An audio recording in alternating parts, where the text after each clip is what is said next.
Hello, ഇന്നത്തെ lunch box video കാണാം.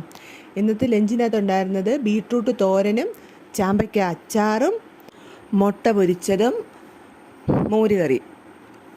ലഞ്ചിനകത്ത് ഇത്രയായിരുന്നു ഉണ്ടായിരുന്നത്. നട്ട്സാണ് വെച്ചത്. പിന്നെ വെള്ളം ഒഴിച്ച് അവർക്ക് വേണ്ട എല്ലാം പാക്ക് ചെയ്തവരെ വിട്ടു. ഇന്ന് വീഡിയോ എടുത്തു തന്നത് മോളാ. അവൾക്ക് എടുത്തു തരണമെന്ന് പറഞ്ഞ് ഭയങ്കര ബഹളമായിരുന്നു. അങ്ങനെ അവളാണ് ഇന്നത്തെ വീഡിയോ എനിക്ക് എടുത്തു തന്നേക്കുന്നത്. അത് ഇടയ്ക്ക് ചില സൈഡൊന്നും കാണാൻ പറ്റാത്തതിന് കാരണം അതാണ്. ഇന്നലെ സ്കൂളിൽ പഠിത്തമില്ലായിരുന്നു. ഇന്നലെ പത്തനാപുരം താലൂക്കിലെ വിദ്യാഭ്യാസ സ്ഥാപനങ്ങൾക്കെല്ലാം എഡ്യൂക്കേഷണൽ സ്ട്രൈക്കായിരുന്നു. സ്കൂൾ തുറന്നപ്പോഴേ വിദ്യാഭ്യാസ ബന്ധുകൾ. ഇതിപ്പം രണ്ടാമത്തെ വിദ്യാഭ്യാസ ബന്ധമാണ് ഞങ്ങൾക്ക് കിട്ടുന്നത്. നിങ്ങൾക്കൊക്കെ എത്രണ്ണം കിട്ടി? നിങ്ങളുടെയൊക്കെ മക്കൾക്ക് എത്രണ്ണം കിട്ടി? പിന്നെ വീഡിയോ കണ്ടുപോകുന്നവർക്ക് വീഡിയോ ഇഷ്ടപ്പെടുകയാണെങ്കിൽ ചാനലൊന്ന് സബ്സ്ക്രൈബ് ചെയ്യണം, വീഡിയോ ഒന്ന് ലൈക്ക് ചെയ്യണം, കമൻറ്റ് ചെയ്യണം. Thank you for watching. Bye, see U.